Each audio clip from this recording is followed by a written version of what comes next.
Hay historias que no se gritan, se cuentan despacio, para quien sabe escuchar. Yo soy Patri. Y yo, Josep. Y esto es Crímenes al Oído. Ponte cómodo. Pues vamos a empezar con el caso, ¿vale? ¿Vale? Que no matan una vez. Hay personas pues, que aprenden, le cogen el gustillo, ¿no? ¿Vale? Entonces, pues bueno, esa historia no empieza con un gran titular, ni con sangre a la vista, empieza con algo mucho más peligroso, ¿vale? Y es un accidente que no parece un accidente, ¿vale? Para este caso no nos vamos a ir muy lejos, de hecho nos quedamos aquí, en Tarragona, y nos situamos en la madrugada, un poco más de medianoche, del 9 de junio de 1988 en la aldea Tarragona. Anda, cerquita de todo. Súper cerquita. Muy cerquita. Vale, pues aparece el cuerpo de una mujer de unos 25 años en las vías de la estación de la aldea, decapitada por el tren. A unos pocos metros encuentran su coche. Decapitada. Decapitada, ¿vale? Vale. La versión de la Guardia Civil es fácil, rápida, cómoda, suicidio. Es Dolores Camacho, ¿vale? Que es vecina de Amposta y está casada con Ramón Lasso Moreno, personaje muy importante en esta historia, y es madre de 2 hijos, Carlos de 4 años y Daniel de 6, en el momento de los hechos, ¿vale? Los padres y el hermano de Lolita, como la llamaban de forma cariñosa, les parecía muy raro que ella se hubiese quitado la vida, ya que era una madre muy entregada y no creía que hubiese decidido abandonar así a sus hijos. Con este caso, ¿vale? Te voy a poner en contexto de, pues, un poquito de la vida de los... Exacto. Vale. Pues Las Moreno nació en Quesada, ¿vale? Que es un pueblo de Jaén, en 1955. Era un hombre muy tranquilo, amable, con mucha verborrea y bastante trabajador. Nació en una familia humilde, con una madre estricta y un padre ausente. Que esto, pues, quieras o no, luego al final... O sea, cada uno siempre pues, decide su destino, su camino, Hombre, claro. pero siempre te puede influir. Claro, la ausencia de un padre De una familia. marca. Exacto. Eso marca, es que marca. Vale. Pues bueno, el pequeño pues, manipulaba a sus hermanos pequeños e incluso robaba en huertos pues, de vecinos. En 1973, con 18 años, se mudó a Tarragona. Pues allí vive un tío suyo, que es guardia civil, y pues el que fue su apoyo y su mentor, ¿vale? El que lo acogió. Menos ya tienes a alguien, tienes tu tío. Exacto, no tienes una manita delante y otra Tienes un detrás. techo, a ver. Vale, encima el tío... Ya no es irte con lo opuesto. Exacto, encima pues el tío pues guardia civil, pues no sé, una persona de respetar. Vale. Del tío no tenemos mucha más información, ¿vale? Así que pues el tío se queda aquí, ¿vale? La historia. Trabajó en construcciones y bares, pero su ambición y ansia por querer dinero rápido, ¿vale? Pues con 18, 19 años, tú quieres, pues dinero rápido, ¿vale? Pues empezó a meterse en negocios bastante turbios. Y allí entonces conoció a Miguel Camacho, que sería el que después se convertiría en su cuñado, hermano de Dolores, con el que se asocia y monta un prostíbulo en una finca de 4 habitaciones en la aldea. Se convierte en el rey de la noche. Del momento, ¿vale? Bastante conocido. No tenemos el nombre del club, pero por lo que he leído era bastante conocido y tenía bastante... por la zona. Exacto, sí, tenía bastante fama. En 1983, Lolita y Ramón se conocen. Pues Miguel y él eran amigos, pero aún pues, no se habían presentado así como la familia y tal. Pues en 1983 se conocen en unas fiestas de pueblo. La típica pues, verbena de pueblo a la que todos hemos ido y a la que a todos nos gusta mucho. Sí. Amor a primera vista. Ella se enamora de su encanto y su gracia andaluza. Se enamora de su timidez y de su sonrisa. Ramón y Lolita eran la pareja perfecta. Pues él era un vendedor carismático y ella pues una madre entregada a sus hijos que toleraba las ausencias nocturnas de Ramón. Pues claro que se pasaba todo el día en el prostíbulo. Aunque es raro, ¿eh? O sea, que tengas una familia, como que el que dice, te montes un prostíbulo... Sí, a mí, a ver... Realmente el prostíbulo vino antes de la familia. Pero que todo puede pasar, ¿eh? Pero es raro. Ya, pero como involucraba también a lo mejor al cuñado... Claro. Pues, A ver, al final, el dinero hace que tú hagas lo que tengas que hacer para conseguirlo. O sea, sí, te crea un pensamiento de hacer cualquier cosa para conseguir más y más y más. Claro. Sí, el dinero al final es el poder.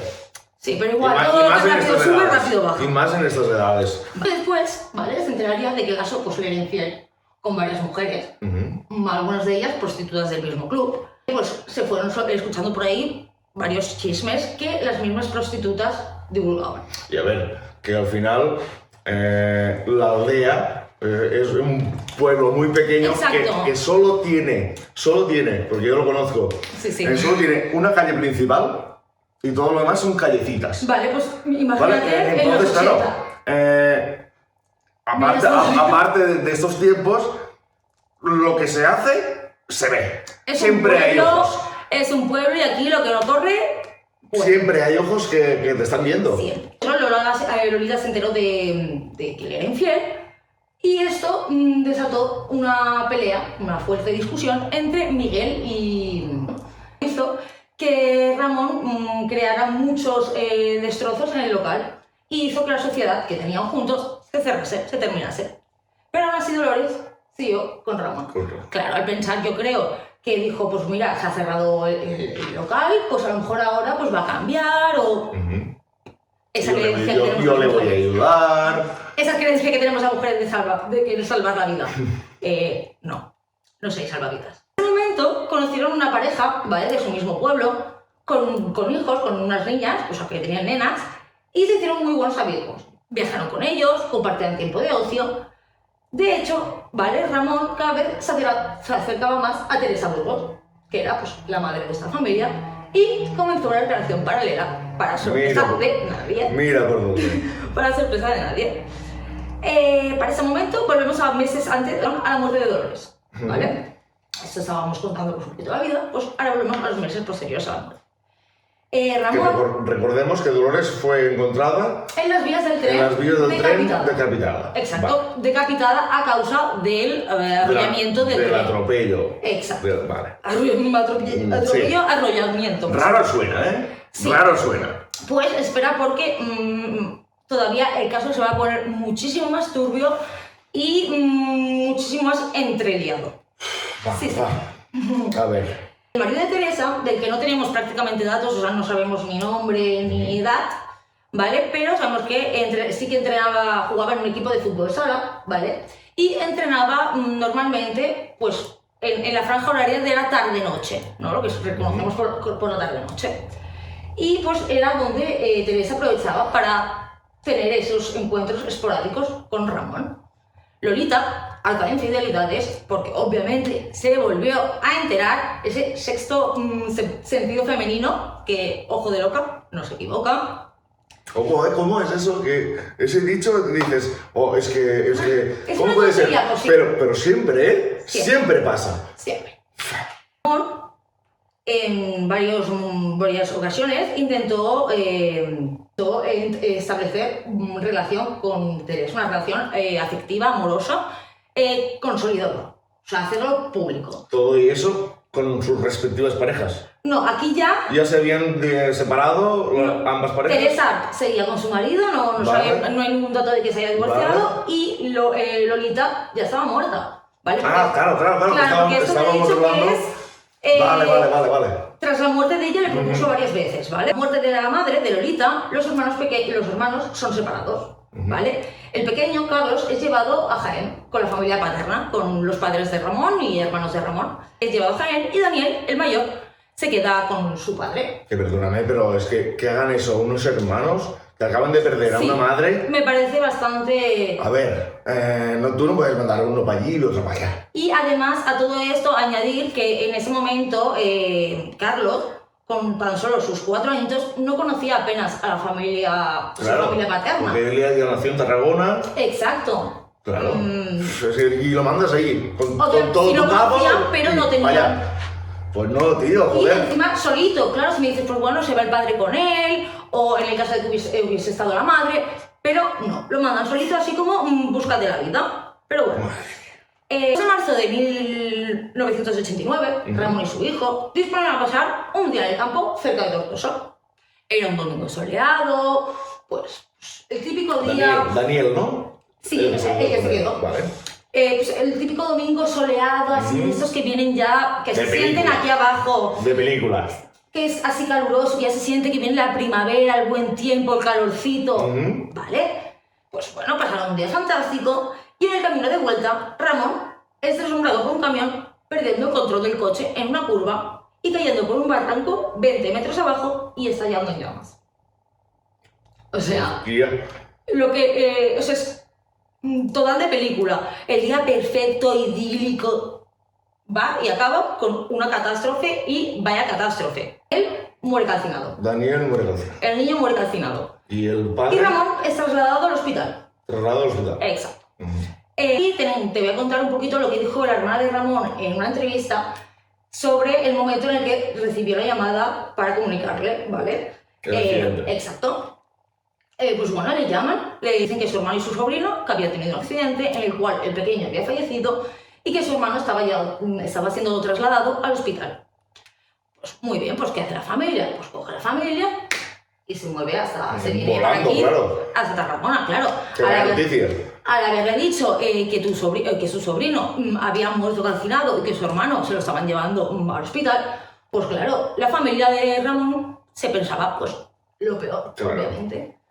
Para sorpresa de la familia, y sobre todo para la hermana, que es la que lo comenta en esta entrevista, al llegar encontró a su hermano sin un rasguño. ¿Qué me dices? Sin un rasguño, comiéndose un yogur, tranquilito, tumbado en su cama, en la cama de la habitación, con una expresión de felicidad. A ver. O sea, tú vas por la carretera, coges una curva, te deslumbra un coche, te caes por un barranco, 20 metros. ¿Y sales ileso? ¿Y tu hijo muere? Y el coche calcinado. O sea, el hijo pierde la vida. Y tú sales, o sea, y el coche ardiendo, claro. Y tú sales ileso, sin ni una quemadura, ni un golpe. Claro, ni un moratón. Tú puede ser que por el movimiento del coche al caer, pues al no llevar el cinturón o al cualquier cosa, pues hubiese salido despedido por la ventana, por cualquier cosa. Pero tendría que haber tenido algún rasguño, algún corte en la cara. A ver, es que a mí no me vas a engañar. O sea, tú te caes 20 metros para abajo por un barranco. Y menos. Y menos, es que... ¿Y tú no tienes ni un arañazo? Vale. Pues igual que te sorprende a ti, también le sorprendió a la hermana de Ramón y a su familia. Pues les parecía muy raro que tuviese... ¿A la policía qué? O sea, la policía tuvo que acudir a ese accidente. Por el momento no vamos a hablar todavía de la policía, ¿vale? Vamos a esperar un poquito, muy poquito, y hablamos ya del tema policía, investigaciones y tal. Es que a ver, ya no sé, yo me estoy poniendo muy nervioso, ¿vale? ¿eh? Te voy a decir que en esos años, los casos, crímenes, etc., era la policía, la Guardia Civil la que los llevaba, porque pues, bueno, era la policía de la época. Ya sabemos, no queremos hacer mala fama, ni mucho menos, no por todos, pero bueno, sabemos que los guardias civiles hay muchos que no se toman su trabajo demasiado en serio y pues pasaron muchas cosas por alto, como sabrás dentro de un poquito. Vale. Eso que les pareció muy raro, que su hermano no tuviese ninguna marca y su sobrino, en cambio, estuviese muerto. Y calcinado. Y calcinado, exacto. Lo indemnizó con 3,5 millones de pesetas, ¿vale? Dinero que utilizó para montar un videoclub en Alcanar, ¿vale? Que es un pueblo que hace fronterita entre Cataluña y Valencia, ¿vale? Bueno, queda ahí. 3,5 millones de pesetas, a ver, son aproximadamente unos 21.000 euros. A ver, claro, pero en el momento, pues... Pero joder, se te ha muerto el hijo, ¿eh?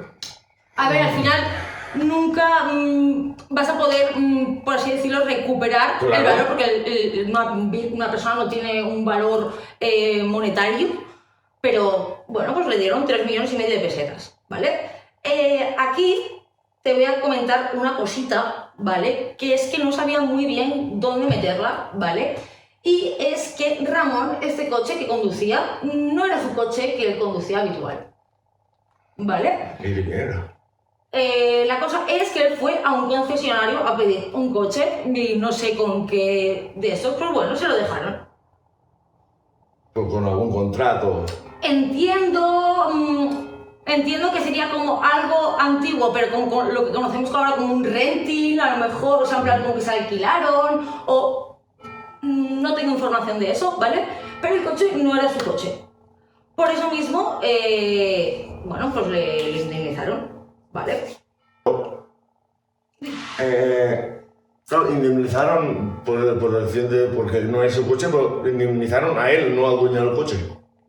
Es que el dueño del coche, según el papeleo que había, en ese momento era él. Pero, claro, al ser el coche del concesionario y ser como algún tipo de coche alquilado o algo así, pues tenía un seguro a todo riesgo. O yo qué sé, a lo mejor era un colega que trabajaba ahí o algo y se lo pidió. Claro, no tengo datos de esto, entonces no sé decirte. Yo he supuesto que sería algo así, pues, o un conocido, alguien que le hizo el favor, pero eso sí que sé que es de un coche de concesionario, ¿vale? O sea, nuevo. Miguel Dolores, ¿vale? Controló los servicios de un investigador privado, Jorge Colomar, que en ese momento, pues, era un personaje bastante reconocido, ¿vale? En el mundo de la investigación. Colomar investigó y descubrió varias cosas que serían muy importantes, ¿vale? Como que a Lolita no le gustaba conducir y que no hubiese ido conduciendo hasta donde encontraron su coche y mucho menos de noche, ¿vale? El coche, recordemos que lo encontraron cerca de las vías del tren de la estación de Aldea, ¿vale? A pocos metros. La cosa que encontró es que los zapatos no tenían ni restos ni de barro, ni de agua, ni... A pesar de que esa noche llovió y mucho, ¿vale? También tengo que decir que el cuerpo de Lolita estaba mojado, pero no empapado, ¿vale? Entonces que separaba la cabeza del cuerpo, porque como ya os he comentado, pues está decapitada, era un corte limpio, ¿vale? Y no como los que se solían ver en los demás casos de suicidio de estas características, ya que en estas situaciones, pues, fue involuntaria, ¿vale? O sea, su último instinto cuando llega al tren es levantar. Y pues eso deja unas cicatrices, unos cortes para nada perfectos, regulares. O sea, es como un impulso... Sí, involuntario. Involuntario, como una acción-reacción. Exacto. Vale. Además, ¿vale? La cabeza estaba cianótica, que eso significa que estaba morada, ¿vale? Cuando una persona se ahoga, que se empieza a poner de ese color así moradito, lila, vale, pues estaba así. Además, en la escena del crimen apenas hubo sangre. Y tras saber este accidente, ¿vale? Tendría que hacerla de forma muy escandalosa. Claro. Pues... a ver, te está arrollando un tren. Ya no es eso, sino por el hecho de que hacia la cabeza suben muchas arterias que bombean muchísima sangre. Entonces, pues, eso hubiese petado, básicamente. Pero, pues bueno, apenas no había sangre. Por otra parte, un cazador, ¿vale? Unos días después de que encontrasen a Lolita, pues recordó, ¿vale? Que la noche que mataron a Lolita, él iba por... A ver, ¿cómo te digo yo? Es que tú vas a saber explicarme justo cómo es el sitio. Cuando vas por la banda de la carretera que te queda la vía verde. Sí. ¿Sabes? Como esta carretera que tienes medio... Que es paralela, cerquita. Que tiene vegetación... Sí. Vale. Pues allí el cazador, de noche, fue a ver si encontraba algún conejo o algún animalillo que pudiese cazar el hombre, ¿vale? Y recuerda haberse cruzado con ese mismo coche que se encontró en la escena del crimen, que pertenecía a Dolores, ¿vale? Dos hombres, ¿vale? Que al cruzarse con él, giraron la cabeza, ¿sabes? Hicieron como que no me veas. Exacto. No me veas. Al cazador, pues bueno, como que le pareció un poco... Normalmente, cuando te cruzas, pues lo más normal es que te mires, no que apartes la cara. Exacto. Si apartas la cara es por algo. Porque tendrías que ocultar algo, porque no querrías que te viesen. Un momentito. Mi trato. A ver, está interesante, ¿eh? Está muy interesante. Porque, joder, ya me has contado la muerte de Dolores en el tren, pero ya has dicho que fue como si hubiera estado muerta cuando cayó. Exacto. Vale. Porque, te corrijo, más que cuando cayó, es básicamente que habían depositado su cuerpo en allí. Exacto. Vale. Y después está el hijo, que muere por un barranco con el coche calcinado y él sale ileso, que también está dentro del coche cuando cae. Exacto. Tú vete quedando con todas estas cositas importantes que te voy diciendo, y luego como que todo va a empezar a A cuadrar. Sí, a tener un poquito más de sentido. Vale. Los dos sabemos que aquí hay algo raro y aquí huele a gato encerrado. Vale. Pero muchísimo, muchísimo. En 1990, ¿vale? Jorge Colomar, el investigador privado que contrató a la familia, se presenta en los juzgados de Tortosa con todas las pruebas recabadas, ¿vale? Con un buen expediente, un buen tacho de cosas. El caso y se realiza una segunda autopsia. El caso del accidente de Daniel, el hijo. Claro, porque ahora está relacionado. Claro, o sea, eran como casos muy... Esto no sé si lo he dicho, pero pasaron como solo unos 9 meses entre dos muertes. Vale.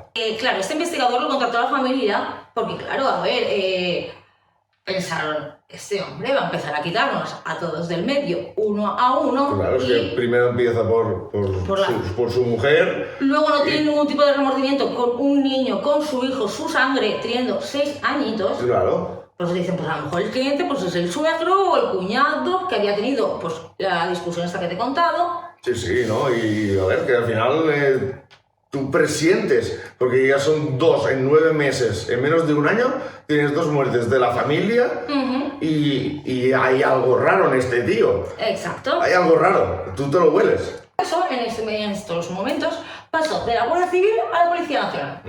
¿Vale? Y ya cambia la cosa, ¿eh? Exacto, piensa que ya pues estamos un poquito más cerca de los 2000, la tecnología también es otra. Muchos campos también que la Policía Nacional domina mucho más en la Guardia Civil. Exacto, o sea, puede abarcar como a mucho más. Realizó el peritaje del vehículo, el accidente, y en el desguace se comprobó que el coche llevaba la primera marcha.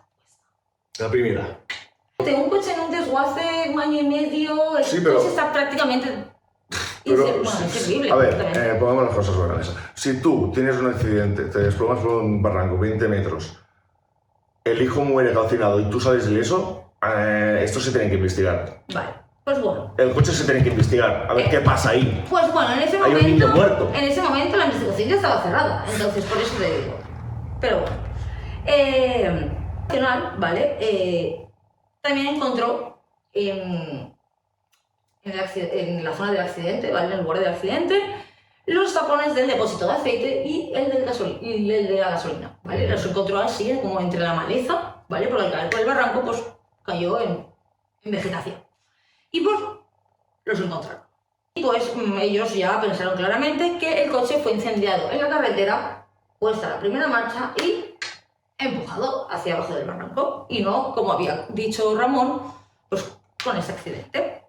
Pero bueno, la policía también hablaría con el médico que trató a Ramón el día del accidente, el cual dijo que él, ¿vale? En el informe constaba que Ramón tenía un traumatismo cráneoencefálico, ¿vale?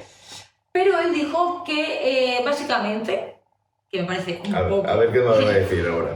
Que básicamente lo puso para poder tener controlado a Ramón, ¿vale? Dejaron en observación esa noche. Y más que nada porque el médico tenía miedo que se suicidase, que se quitase la vida, ¿vale? Pues tras lo de su mujer, a lo de su hijo, pues dijo, pues como excusa, una excusa de peso... Para tenerlo ahí. Para tenerlo en observación y pues que pasase ese tiempo como... que no vaya sus sangres por la calle, básicamente. Sí, pues más que nada, pues yo qué sé, si acababa como su mujer... A lo mejor el médico se olía algo ya. No. De ver, un médico sabe la historia de lo que ha pasado cuando le viene el paciente. Pero básicamente Ramón no tenía nada. El médico puso eso en el informe, pero nada. Vale, por eso yo también creo a lo mejor que no se investigó así como mucho más, porque dijeron, vale, traumatismo craneoencefálico, él iba dentro del coche. ¿No? Es un poco como de cajón. Pues no. Pues no. Pues no. Entonces se determinó que el asesinato pues, fue planificado.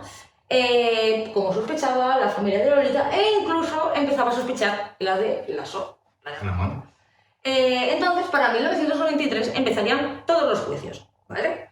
Ramón, tranquilo, sentado en el banquillo, dijo, fueron accidentes, yo soy buena persona. Y se quedó tan ancho. Pero claro, esto el jurado lo vio clarito. Infidelidades, divorcio inminente, seguros oportunos, blanco y en botella, leche. No falla. No falla. Entonces es condenado a 56 años de cárcel y 2 meses por doble parricidio, ¿vale? Recordemos que parricidio es cuando está implicado personas del ámbito del círculo familiar, ¿vale? De hecho, el fiscal sentenció, es un lobo con piel de cordero.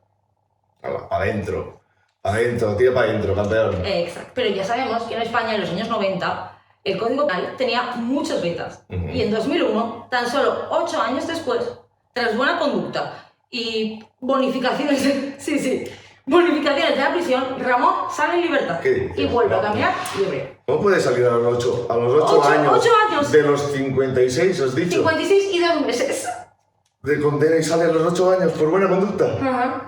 Después de haber sido condenado por 2 asesinatos. Madre mía. Sí, o sea, yo puedo entender que el Código Penal de los 90 tenía muchas grietas, muchos vacíos legales, pero por mucho que tuviese, o sea, el juez que decía... De 56 a 8, tío. Exacto. El juez que dictaminó que ese hombre podía salir por buena conducta... Yo no lo entiendo, personalmente. Yo no lo entiendo. Yo tampoco. Y imagínate la cara que puso la familia al enterarse de eso, que había salido. Exacto. Bueno, la familia y muchos vecinos, porque claro, recordemos que esto... Era una familia ejemplar, ¿no? No, era bastante conocida, además él, por haber trabajado pues eso en el mundo de la noche, con el cuñado, también era pues muy conocidos. Exacto. Vale. Y pues, pero, joder, obviamente nadie se esperaba esto, que después de haber conseguido meterlo entre rejas, viniesen y lo dejasen salir por buena conducta. Es que yo flipo. Voy a aprovechar a beber yo también porque... Madre mía. Pues aquí solo vamos a la mitad del caso. ¿Cómo la mitad del caso? Sí. ¿Que vienen más? Sí. Venga ya. Bueno, pues sale en libertad. Sale en libertad, vale. ¿En qué año? 2001. 2001, vale. Sí, en 2001, ¿vale? Con entonces 46 años en ese momento, se muda a Espallaresos, ¿vale? Que es un barrio residencial de Tarragona. Él, pues, intenta rehacer su vida y en 2003, 2 años después, conoce a Julia Lamas Ovejero, de unos 45 años y viuda de 3 hijos, que trabajaba como portera pues, en un edificio. Pues, viuda de 3 hijos, sí, vale. Y trabajaba de portera en un edificio, pues mantenimiento, recoger cartas, etc. En 2005 se casó. Pues rapidito, eso es. Muy rapidito, ¿vale? Igual de rápido que se casó con Lolita. Viendo que esa mujer no tenía idea del pasado de Ramón. Ni ella ni su familia. Vale. Porque Julia tenía una hermana llamada Mercedes, que era enfermera y que estaba casada con Maurici, ¿vale? Maurici Font, que tenía 50 años. De Mercedes no tenemos los años, ¿vale? Pero de Maurici Font tenía unos 50, así que pues supongo que la mujer rondaría cerca. Por ahí. Arriba o abajo, pero supongo que cerca. Cual recibió una paga por invalidez, por una depresión severa y además por una diabetes también bastante grave, ¿vale? Un tipo bastante alto. Ramón ocultó, obviamente, como ya hemos dicho, su pasado a su nueva familia. Él, pues, parecía integrarse, pues, no sé, pues, hacía planes con la familia, todo parecía ir bastante bien. Pues empezó a ser mucho más cercano con Mercedes, su cuñada. Venga. ¿Vale? Volvemos. Empieza la cuerda. Exacto. Entonces ella pues caería perdidamente en sus redes y en sus armas seductoras andaluzas. Pues mucha labia tenía este tío. Andaluz, cariño, andaluz. Qué arte tiene, ¿no? Ella se enamora, de hecho llega a tener encuentros clandestinos en hoteles de la costa y en un huerto, ¿vale? Que poseía Ramón en Riucla. Julia acaba enterándose de los cuernos, ¿vale? Otra vez. O sea, igual que Lolita. También se enteró. Es que el tío no aprendía. No aprendía. No cogía la jugada. Ya. No. Bueno, pues se enteró por varios chismes de los vecinos y obviamente pidió explicaciones a su marido. Maurici, ¿vale? Maurici Font, el cuñado, también sospechaba de su cuñado. El marido de Mercedes. Exacto. Ya se olía algo. Ya se olía que entre Mercedes y Ramón... Algo había. ¿Vale? Porque pues eso era... tenían una relación muy cercana, no sé, ya se empezaba a oler algo. Todo queda en familia, ¿eh? Todo. Para ese vídeo todo queda en familia. Sí, siempre, todo el rato. Da igual que sea una muerte, que sea una infidelidad, él no le gusta salirse del círculo. Pa'lante. Como los traficantes, exacto. Bueno, pues entonces, otra vez el divorcio tocaba su puerta y de nuevo habían personas que a Lasso le parecían obstáculos, ¿vale? Ya que Mercedes le dijo, igual que Teresa Burgos en su momento, que no iba a abandonarlos nunca, que tanto a su hermana como a su marido no los iba a abandonar. Pero claramente Ramón, como ya sabemos por su historial, no iba a conformarse con no. Entonces, pues nos vamos a ir al día de los hechos. Otra vez, día de los hechos. ¿Qué me cuentas ahora? Lasso, básicamente, ¿vale? Va a recoger a su mujer al edificio donde trabaja, ¿vale? La Rambla de Tarragona. Y así luego lo testificaría una empleada de una tienda cercana. Y eso es lo que sabemos por el momento de Julia. Después, cuando Mercedes finalizó su jornada laboral, por allá sobre las 3:30... Mercedes es la cuñada. Exacto, de Ramón. con la que estaba Sí. liado, perdón. Finalizó su jornada laboral, allá a las 3:30 de la tarde. En el hospital Juan 23, ¿vale? Donde ejercía como auxiliar, le pareció muy raro que fuese su cuñado, Ramón, el que la fuese a buscar y no Maurici como era habitual, su marido. Pero bueno, dijo a lo mejor... Alguna excusa le puso. Algo, pero vamos a ver lo que le dijo, ¿vale? Ramón llegó sofocado, alterado, ¿vale? Llegó con una herida en la nariz e incluso sin las gafas, ¿vale? Pues Ramón sabía que utilizaba gafas para conducir, para leer, pero no de forma permanente. No habitual. ¿Vale? Pero en ese momento las tendría que haber llevado puestas, no las llevaba. Lo más llamativo para esto es la herida en la nariz, ¿no? Porque para mí lo que más me llamaría la atención. Claro, pues, más o menos pues, le preguntas, pues, ¿qué te ha pasado o algo, sabes? Exacto. Pues lo que dijo es que su hermana y su marido tenían una aventura y que se habían fugado juntos. Así, fast. Llevándose con ellos el coche de Mercedes, ¿vale? Que apareció horas más tarde en una parada de autobús cerca del Parque de la Pedrera, que está en el centro de la ciudad, ¿vale? De Tarragona. Mercedes quería denunciar, obviamente, la desaparición, pero Ramón, aún pidiéndole que no lo hiciera, porque supuestamente pues, se habían ido juntos, pues la acompañó a la comisaría, ¿vale? A denunciar. Entonces allí Ramón les aseguraría a la policía con ciencia cierta que bueno, que ellos se habían fugado de manera voluntaria, que ya está, que estaban teniendo una relación y que se habían ido juntos. Que la relación la tenía él con la otra. Exactamente, pero bueno, la policía, ¿vale? En ese momento le aconsejó que se esperase 48 horas, ¿vale? Mito falso.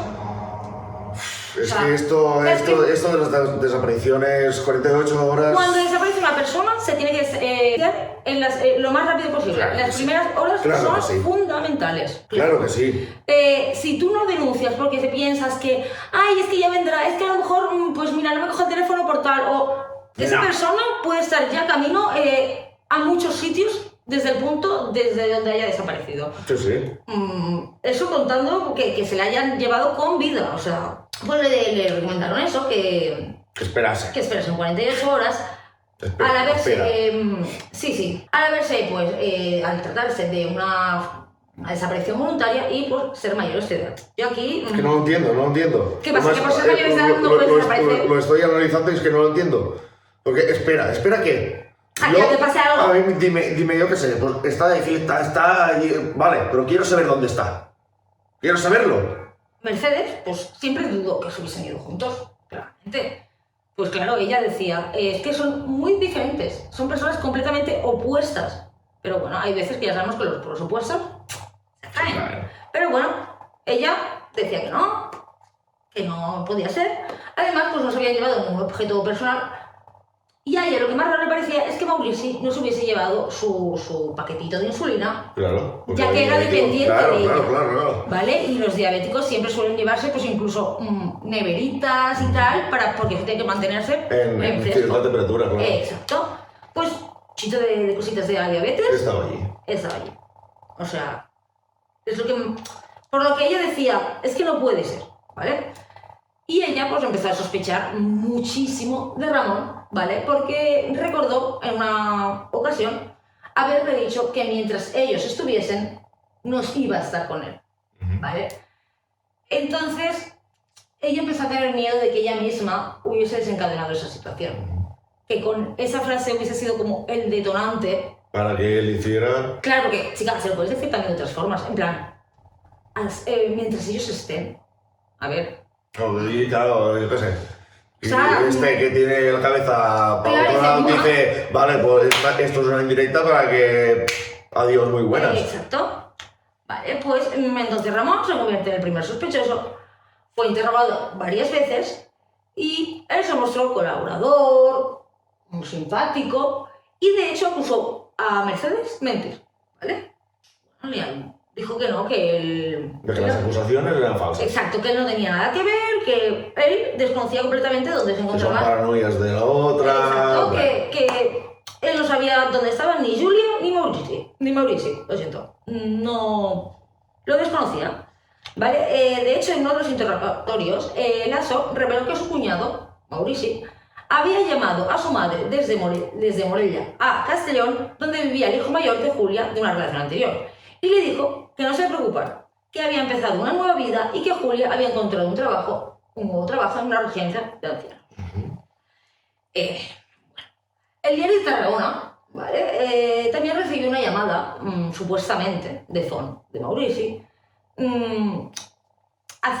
diciendo que se habían ido de forma voluntaria, que estaban los bien. Dos. Exacto. Los dos. Que se habían ido de forma voluntaria, que estaban bien, que no los buscasen, que no iban a volver, que no tenían intención. Y llamas al diario de Tarragona. Sí, porque, pues bueno, pues supuestamente... Llamas a la policía, ¿no? Yo no sé, al diario de Tarragona. Como para hacerlo, pues, sí. No sé. Como para hacerlo público, no sé. La Seguridad Social recibió un fax, ¿vale? Para pedir que la paga pensión que cobraba Maurici por su invalidez, ¿vale? Que fuese cambiada, o sea, le pidió que fuese depositada en una nueva cuenta del banco, ¿vale? Y esta cuenta será... Espera un momentito, no te adelantes. Lo veo, es que lo veo. Te voy a decir ahora mismo. Bueno, y adjunto una copia del DNI de Maurici, ¿vale? Pero la firma que acompañaba ese documento no era la firma original. No cuadraba. Vale. Ramón tenía... Bueno, esta cuenta bancaria realmente pertenecía a Julia. Y indirectamente a Ramón también. Claro. Y bueno, pues Mauricio supuestamente indicaba que era para ayudarle, en este fax que envió, indicaba que era para ayudar a su mujer, a su pareja, con los gastos de la hipoteca. Cosa que se beneficiaría a Ramón, porque entonces pues estaría en una casa donde no tendría que pagar la hipoteca, porque la estarían pagando. Muy cómodo, ¿no? Hombre, claro, mira, sí, ya pagan todo ya. Antes no habría tantos problemas como ahora para el mundo inmobiliario, o sea, vivienda, para el tema vivienda, pero bueno, pues mira, a él le parecía una buenísima oportunidad, ¿vale? Ramón entonces pues tenía una doble intención, ¿vale? Quería demostrar que estaban vivos y aparte pues sacar un beneficio. No, ya. Pero claro, hacer lo que haces para tal cosa, hostia. Sí, al menos que piénsate un poquito mejor las cosas. Que no sé. También se investigó, ¿vale? La llamada que se hizo a los medios y se podía identificar que la persona que llamaba tenía un claro acento andaluz. Anda. Y no catalán cerrado de pueblo como tenía Maurici. Pillado. Porque claramente, aunque una persona hable catalán, o sea, esté haciendo esa llamada en catalán, ese deje andaluz sale por debajo. Se nota muchísimo. Pero muchísimo. Pues bueno, tardaron más de 2 años en poder demostrar que Ramón tenía algo que ver. ¿Vale? Joder, también. Sí. Y fue el jefe de la unidad de desaparecidos, ¿vale? De la Policía Nacional, que como te recuerdo, se habían hecho cargo del caso. Y el patrón clarísimo, ¿vale? Y pues, tras un análisis de la triangulación telefónica, ¿vale? También se supo que Ramón compró una tarjeta SIM en una gasolinera y hizo una llamada desde su coche, ¿vale? Esa llamada fue la del diario que hizo el diario de Tarragona. Exacto. Pues así lo registró su GPS del coche y los Mossos también consiguieron hacer una triangulación paralela, ¿vale? Así que Ramón compró en la gasolinera, ¿vale? Claro, porque en la primera parte del caso, digamos, no había Mossos aún. Exacto. Y ahora ya sí. Había Mossos, había más Guardia Civil, había Policía Nacional. Sí, y además en ese tiempo, como el uso de móviles no estaba tan por la mano. Y todo ha avanzado muchísimo. Exacto, pues bueno, hacen una triangulación paralela, ¿vale? Que es cuando consiguen que esos 2 teléfonos, ¿vale? Tengan a la misma antena repetidora. Exacto. Que la línea oficial de Ramón se lo conectasen simultáneamente. Y también se pudo posicionar el coche de Ramón en su huerto, el día de las desapariciones. En el teléfono también se encontraron búsquedas sobre cómo disolver un cuerpo. ¿Vale? Esto también días antes de la desaparición. Días antes. Sí. Y luego seguro que abajo salía la típica búsqueda de cómo borrar historial. Sí. Colomar, ¿vale? Ayuda a la familia. Colomar es el detective. El detective que contrató la primera familia, ¿vale? La familia de Dolores Camacho, pues quiso ayudar también de forma totalmente gratuita a la familia de Julia, ¿vale? De Julia Lamas. Y también pues se prestó a ayudar a la policía, al cuerpo de investigación. Porque el pavo ese ya se olía algo de... Desde el primer caso de Dolores que empezó a investigar, él lo tenía muy claro, ¿vale? Y ya con todos los datos que había recabado en su momento consiguió que lo encerrase. Para esos momentos, ¿vale? La hipótesis principal era homicidio con ocultación de cadáver. Porque en este caso los cadáveres no han aparecido. Por el momento no. Bueno, los cadáveres, claro, tú no sabes si están muertos. Pero eso es lo que dice la hipótesis principal de la policía. Ramón, ¿vale? Mientras todo esto pasaba, volvió a rehacer su vida. Toma ya. Sí, suma y sigue, suma. Sí. Y no podía estar quieto. Madre mía. Y se casó pues con una chica de Paraguay. Y unos años menor que ella. ¿Vale? Entonces, pues lo primero que hizo tras casarse es hacerle un seguro de vida a su nueva esposa. La policía empieza a ver indicios claros de fuga. Se registran llamadas entre ellos, entre la mujer y él, donde hablan pues, de vender las propiedades de Ramón y irse a Paraguay a vivir. De hecho, también hay varias llamadas con empresas que trabajan en Paraguay para el traslado de objetos personales, ropa, muebles. Tipo una mudanza internacional. Exacto. La policía no se lo piensa y lo detiene. Este se va a ir, no nos va a poder jugar. No te vas. Exacto, porque ya sabemos que cuando hay países de por medio, la cosa se pone chunga. Claro. El 30 de marzo del 2011, 2 años después de que desaparezcan, Ramón es detenido como autor, ¿vale?, de la desaparición y homicidio de su mujer y su cuñado. Los Mossos, entonces, aquí sí, empiezan a registrar minuciosamente el huerto de Lasso que tenían en Reuclar, junto al bar pues, que regentaba en ese momento, donde había cavado un agujero en el sótano días después de las desapariciones. También fueron al cementerio de Amposta, donde trabajó Ramón, ¿vale? Y donde descansaba la primera familia de Ramón, Lolita y su hijo. El GPS, ¿vale?, también indicaba que había ido con el coche hasta allí, hasta el cementerio, una noche cercana al día posterior al día de las desapariciones, sobre la 1:30 de la mañana, después de haber estado en su huerto. Raro. En todos los lugares, tanto como en los huertos, en el bar, en las casas, en todas las propiedades de Ramón se utilizaron polares, ¿vale? Y perros policía, todo tipo de investigación súper minucioso, ¿vale? De hecho, la Policía Nacional estaba súper volcada en demostrar que Ramón era culpable. De encerrarlo de una vez. Los cuerpos siguen sin aparecer, ¿vale? De momento los cuerpos o ellos siguen sin aparecer. Claro, es que sin cuerpo también... Vale. La policía también encontró en casa de Lasso, ¿vale?, el teléfono... ¿De quién? De Lasso. De Ramón Lasso. Vale. El teléfono prepago, ¿vale?, con la tarjeta SIM que utilizó para hacer la llamada al diario de Ramona. Exacto. También una palanca, una pata de cabra y una azada, ¿vale? Que dieron positivo en hemoglobina. Uy, hemoglobina, esto es sangre. Exacto, es compuesto de la sangre.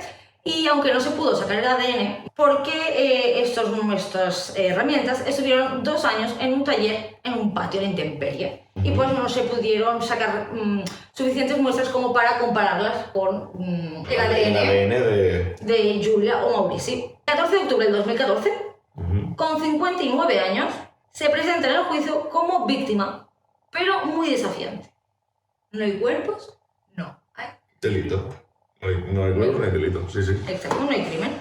El fiscal sacó más de 200 hojas, ¿vale?, de indicios que servían como prueba irrefutable de que él había sido el autor material de los hechos. Hicieron como una pequeña reconstrucción de los hechos, ¿vale?, porque Ramón, obviamente, decía que él pues, no había hecho nada. Y te la voy a contar así, ¿vale? Según lo que tengo, ¿vale? El 27 de marzo, ¿vale?, que fue el día de la desaparición, mientras los dos cuñados, Lasso y Maurici, trabajaban en la huerta, Lasso le quitaría la vida a su cuñado con una de estas herramientas y escondería su cuerpo. para luego, sobre la 1 del mediodía, ir a buscar a Julia y acabar también con ella. A ocultar los cadáveres, pues iría a buscar a Mercedes al hospital y pues le contaría lo que pasó y bueno, pues lo que ya te he contado. Entonces le condenan a 30 años, otra vez por doble parricidio, siendo la pena más alta sin cuerpos para ese momento, ¿vale? Y además también siendo el primero en ser sentenciado en España sin tener cuerpo ni restos biológicos. Imagínate el juez la satisfacción de decirle, tú vienes aquí a chulearte de mí, pues no hay cuerpos, no hay delito, te la llevas tira para adentro, tira para adentro. Te la llevas puesta. Lo sentenciaron, al final son 200 páginas de indicios, que no son pocas. Sí, sí. Indicios claros, claros, y más con lo anterior. Vale, pues entonces para el 2016 el Supremo, ¿vale?, confirma la sentencia. Y entonces, ¿vale? Se llevó hasta el Tribunal Supremo y todo. Sí, sí, este fue un caso bastante mediático. Vale, en noviembre de 2025... Uy, eso está... ¿El año pasado? Sí, sí. Con 70 años, ¿vale?, cumpliendo condena en el centro penitenciario de Brians 2, cerca de Barcelona, pidió la libertad condicional alegando buena conducta. Los 70. Historias los 70 pagos. Los 70 pagos vas a pedir tu libertad. Él nunca confesó, siquiera, o sea, en plan, según él había tenido buena conducta, había sido condenado, pero bueno, él no había sido, era inocente. Los psiquiatras le denegaron, obviamente, la salida por la libertad condicional por buena conducta, obviamente, y le diagnosticaron como un sociópata con falta de empatía y manipulación psicológica. Un completo. Ramón nunca confesó. 2 décadas después de crímenes, mentiras y desapariciones, un hombre que mató a su esposa, a su hijo, a su segunda esposa y también a su cuñado, creyendo que podía escapar de la justicia, pero no. Nunca sabremos dónde descansan Julia y Mauricio. Pero su historia nos recuerda que la oscuridad no es absoluta, la verdad siempre estará. Gracias por escucharnos con el alma. Gracias.